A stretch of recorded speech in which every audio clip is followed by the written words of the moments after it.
Hi, Lisa here this morning or this afternoon doing my bipolar video. I came across this. I wrote it in 2014.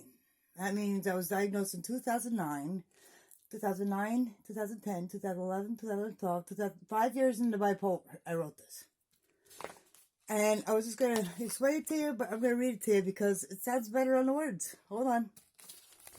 And the reason why I'm reading it is because it shows you how far I've come from 2014 until now with all of your help and your support and your love and your messages and your just your thoughts.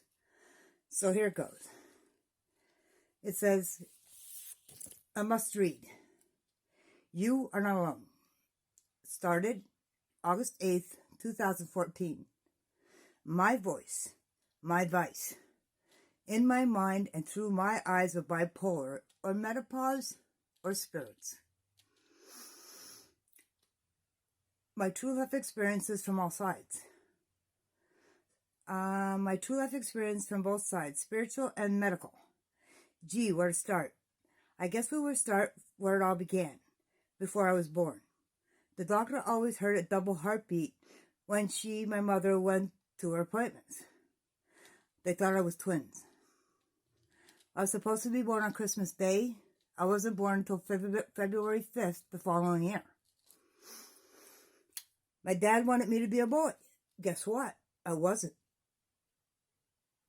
Yep, rejected from the start, as far back as I can remember. As far as back to kindergarten, I remember being in kindergarten crying and crying. I cried so bad that the teacher had put me in a separate room by myself, shut the lights off, and closed the door. I remember going through this for days on end, all alone at the age of 5. I suffered silently from rejection, anxiety, depression, anger, lack, fear, acceptance of things that were out of my control, and a whole host of other demons. On top of that, never allowed to be heard. No voice. Bipolar is a mood disorder, not a mental illness. I will be sharing my experiences with this thing called bipolar. Bipolar is widespread.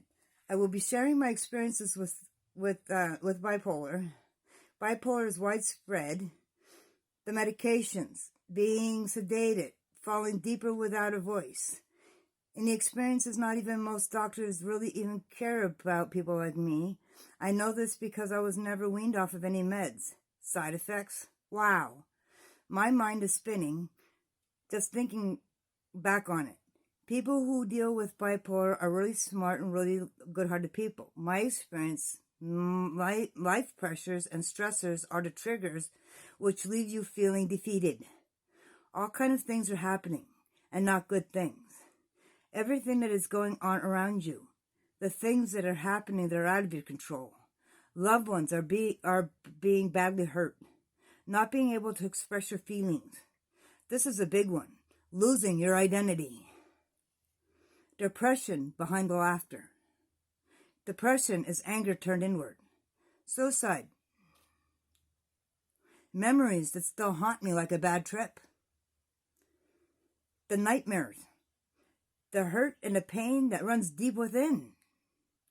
Believing that I was a horrible other. That I was a horrible other.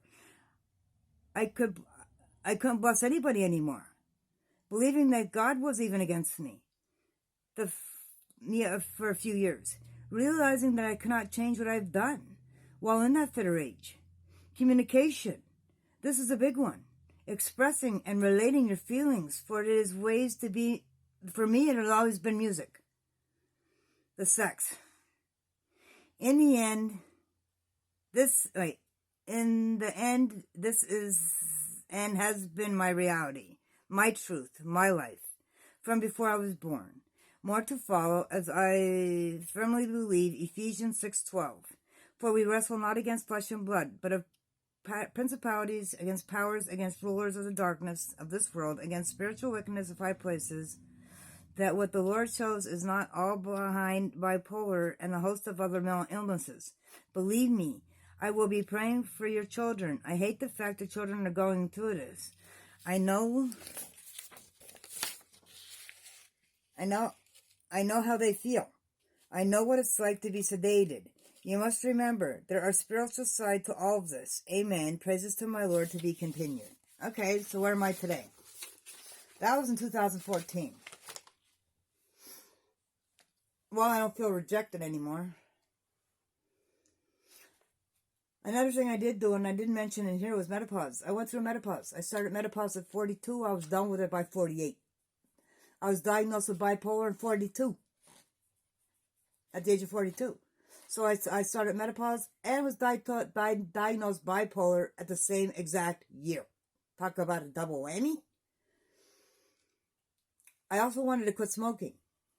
So before I was diagnosed bipolar, and before this was in 2008, I went to the doctor. I told him I wanted to quit smoking. I told him I needed something for depression, something for anxiety, and something, I think I'm going through perimenopause or something. So he explains to me what's going on with menopause. Think of it as a car. Your car's stopping the fuel injection, so your menstrual cycles are going to be sputtering until it comes to an end. He said, as far as that, he put me on Chantix. I think Chantix is what really screwed me up. But I can't prove that. Yeah, I went on Chantix to quit smoking. I was on Chantix for 2 months. I never quit smoking. But I did wind up in 2009 with bipolar. I was out of my mind. Yes, spirits. Everyone I listed in here. What did I listen to? Losing your identity. Satan will steal your identity. I have an identity now. Things are happening out of your control. That's a big one. Memories. Believing that God was against me. And but I'm past all that today. And like I am, thanks for all your help. I don't feel rejected. I found my place. I have an identity. But I am going to touch on these things because, like depression behind the laughter. You know how many times I laughed and I was so depressed I couldn't even get out of bed. But everybody around me wouldn't have known it.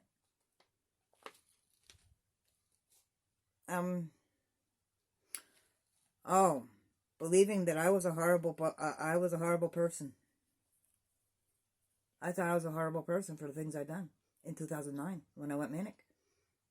I thought I was a horrible person. I was dealing with this in 2014 though, so I had a spirit of guilt.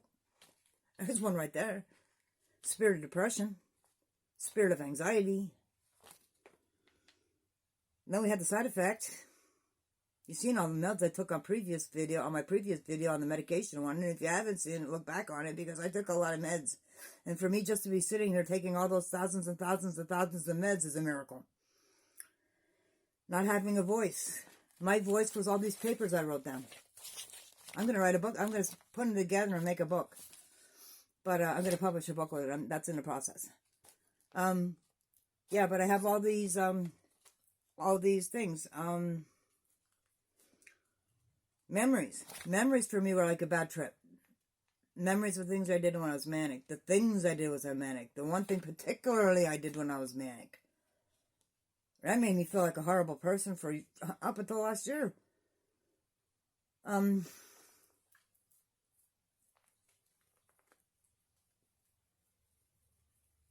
Loved ones being badly hurt around you that you can't do anything about. Not being able to express my feelings. That was a tough one. Not being able to express your feelings. That would be a binding spirit. That's one that binds. Keeps your mouth shut. You can't speak. I couldn't bless anybody anymore. Oh, and the obsessive and paranoid thoughts that wouldn't shut off. Obsessive and paranoid thoughts. They wouldn't shut off. There was no switch. There is no switch to shut your mind off. That's what makes me think it's spirits. That the spirits they were attacking me. For my own speaking, I know that was attacking me. I've been in the Bible long enough to know that I know what's been going on here. Communication is a big one. I didn't have anybody to communicate with because nobody understood what I was going through. Everybody's seeing what bipolar is.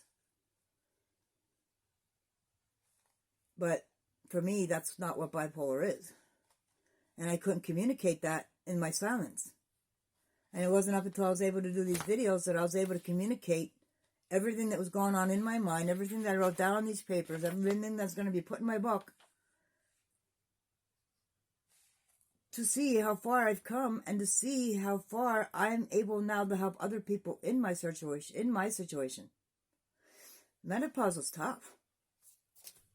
Imagine going through that. I went, menopause, okay, from 42 to 48. 42, 43, 44, 45, 46, 47, 48. 8 years of menopause. I was done by 48. And then bipolar.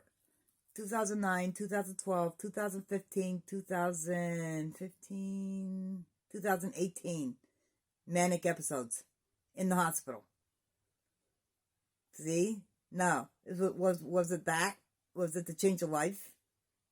Was it bipolar? Is it bipolar?